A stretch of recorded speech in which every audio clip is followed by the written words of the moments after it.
आप सभी को डॉक्टर नरेश कुमार का नमस्कार। आज की इस वीडियो में हम माइक्रो टीचिंग यानी सूक्ष्म शिक्षण के अंतर्गत पुनर्बलन कौशल के विषय में जो है पढ़ेंगे और इसके घटकों की विस्तार पूर्वक जो है चर्चा करेंगे। इसे अंग्रेजी में स्किल ऑफ रिइंफोर्समेंट कहा जाता है। इससे पहले मैं अन्य घटकों की भी जो है वीडियो इस चैनल से प्रसारित कर चुकी हूँ और मैं आशा करती हूँ कि आप इस वीडियो को शुरू से लेकर अंत तक ध्यानपूर्वक देखेंगे और सुनेंगे और जिससे बीएड और डीएलएड दोनों ही कक्षाओं के दोनों वर्षों के छात्र लाभान्वित होंगे।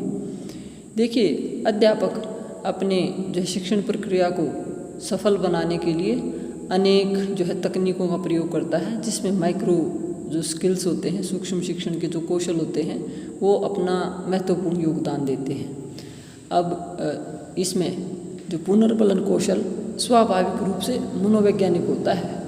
शिक्षण प्रक्रिया में पुनर्बलन से तात्पर्य है ऐसे उद्दीपनों का प्रयोग करना या उन्हें प्रस्तुत करना या टालना या उन्हें हटाना जिससे किसी अनुक्रिया के होने की संभावना बढ़ जाए। उदाहरण के लिए, कक्षा में जो है सही उत्तर मिलने पर, बच्चों के कक्षा में अनुशासित रहने पर या कक्षा में उनके अच्छे व्यवहार करने पर यदि कोई अध्यापक विद्यार्थियों की प्रशंसा करता है या उन्हें कोई पुरस्कार दे तो विद्यार्थियों के वैसे ही व्यवहार की संभावना और भी अधिक बढ़ जाती है। इस प्रक्रिया में अध्यापक द्वारा प्रशंसा या पुरस्कार उद्दीपन का कार्य करते हैं और इन उद्दीपनों के परिणाम स्वरूप हुए व्यवहार को अनुक्रिया कहा जाता है।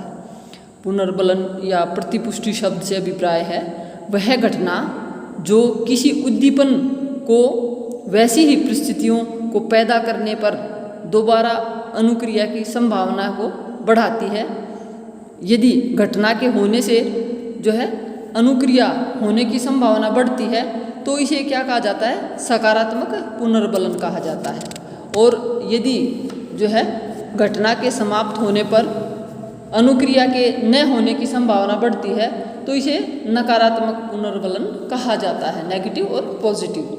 नकारात्मक पुनर्बलन और दंड एक जैसे नहीं होते क्योंकि दंड के दोहराने से दोहराई जाने वाली अनुक्रिया के होने की संभावनाएं कम हो जाती हैं।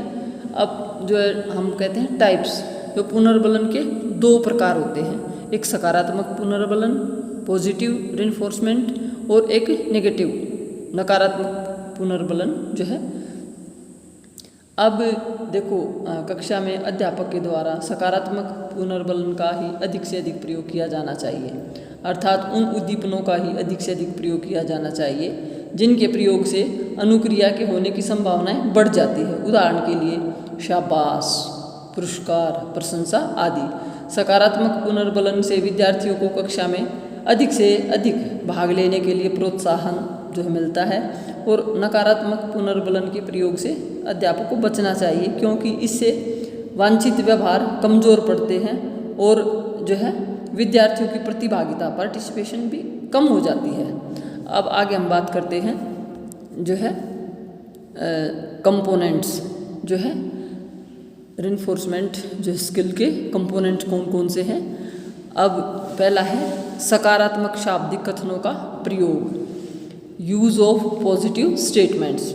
विद्यार्थियों के अधिगम को स्थायी करने के लिए अध्यापक स्वीकारात्मक कथनों का प्रयोग करता है, अर्थात इसमें भाषाई अभिव्यक्तियों का प्रयोग किया जाता है जिससे अधिगम को बढ़ावा मिलता है। जैसे उत्साहवर्धक शब्दों का प्रयोग, जैसे बहुत अच्छा, ठीक, अति उत्तम, वेरी गुड, आगे बढ़ो, बिल्कुल ठीक। और स्वीकारात्मक कथनों का प्रयोग जैसे मैं तुम्हारी बात समझ गया हूँ, तुम्हें अपनी बात कहने का पूरा अधिकार है, तुम ठीक कह रहे हो, थोड़ा और स्पष्ट करो आदि। या कई बार क्या करता है अध्यापक, विद्यार्थियों के जो है ने जो उत्तर दिया है सही उत्तरों को दोहराता है या विद्यार्थियों के उत्तर को दूसरे शब्दों में प्रस्तुत करता है, विद्यार्थी के विचारों का जो है सार प्रस्तुत करता है।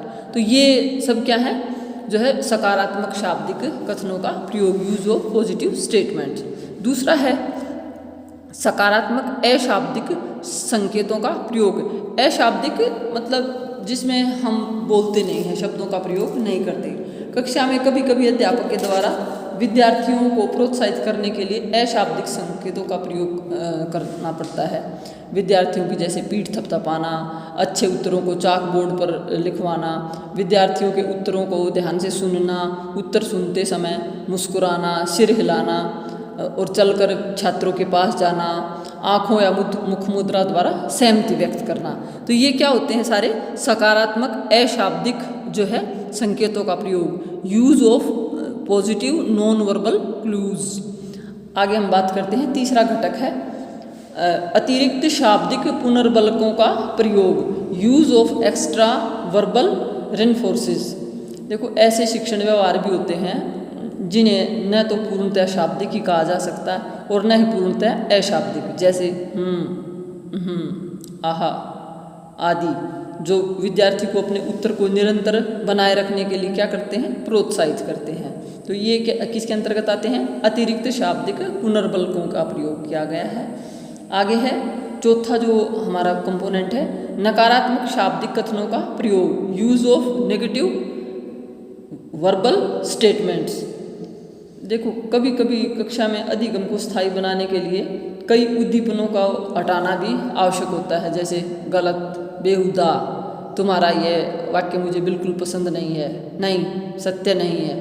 परंतु अध्यापक को इस बात का ध्यान रखना चाहिए कि इन उद्दीपनों का प्रयोग करने से विद्यार्थी को लगेगा कि अध्यापक उनकी आलोचना या निंदा कर रहा है या मजाक उड़ा रहा है, इसलिए इनका प्रयोग कम से कम करना चाहिए। आगे जो है पांचवा आपका जो है ये है नकारात्मक अशाब्दिक संकेतों का प्रयोग। कभी कभी अध्यापक कक्षा में ऐसे संकेतों का प्रयोग करता है जिससे विद्यार्थियों को अनेक अवांछनीय जिनको नहीं करना चाहिए, जो नहीं चाहने योग्य हैं, कि जानकारी, अवांछनीय व्यवहारों की जानकारी प्राप्त हो, जैसे गुस्से में देखना, चांटा दिखाना, नकारात्मक रूप से सिर हिलाना, पैर पटकना, आंखें तिरछी करके देखना, विद्यार्थी से दूर हटना। तो शिक्षक को इन संकेतों के प्रयोग भी जो है कम से कम करना चाहिए। तो ये क्या था? Use of negative non verbal clues, अशाब्दिक जो है संकेतों के प्रयोग से बचना चाहिए। अगला है हमारा सिक्स्थ जो है पॉइंट क्या है? पुनर्बलन का उपयुक्त प्रयोग, यूज ऑफ एप्रोप्रिएट रेनफोर्समेंट। अब इसमें हम क्या कह सकते हैं कि पुनर्बलनों के उचित उपयुक्त प्रयोग के द्वारा ही शिक्षण अधिगम, जो सीखने की प्रक्रिया में उचित परिणामों की प्राप्ति हो सकती है। जैसे आवश्यकता पड़ने पर पुनर्बलन का प्रयोग करना, आवश्यकता न होने पर पुनर्बलन का प्रयोग न करना। तो ज़रूरत के अनुसार ही जो है कम या अधिक का प्रयोग करना चाहिए। यदि गलत समय पर हम इनका प्रयोग करते हैं तो परिणाम विपरीत भी हो सकता है। तो प्रत्येक अनुक्रिया को पुनर्बलन नहीं जो है करना चाहिए। अगला है सातवां पॉइंट, पुनर्बलन का सभी के लिए प्रयोग, use of reinforcement for all. तो इसमें कक्षा में अध्यापक के व्यवहार पर भी जो है अधिगम निर्भर करता है। कभी कभी अध्यापक कुछ विद्यार्थियों के लिए जो इंटेलिजेंट होते हैं, आगे सामने बैठे रहते हैं, या एक पक्षपातपूर्ण जैसे व्यवहार करता है ना, कि कुछ बच्चों को तो सराह देता है अध्यापक और कुछ को प्रशंसा नहीं करता। तो ऐसा नहीं करना चाहिए। मतलब जो भी आप अनुक्रियाएँ दे रहे हो वो सभी बच्चों के लिए दी जानी चाहिए। या कई बार ऐसा भी देखने में आया कि जो कमज़ोर बच्चे होते हैं उनको अध्यापक लताड़ता है, इस तरह से। अगर शाबाशी या प्रशंसा करनी है तो वो भी सभी की करनी चाहिए, और यदि अशाब्दिक गुण का प्रयोग करना है तो वो सभी के लिए प्रयोग करना चाहिए।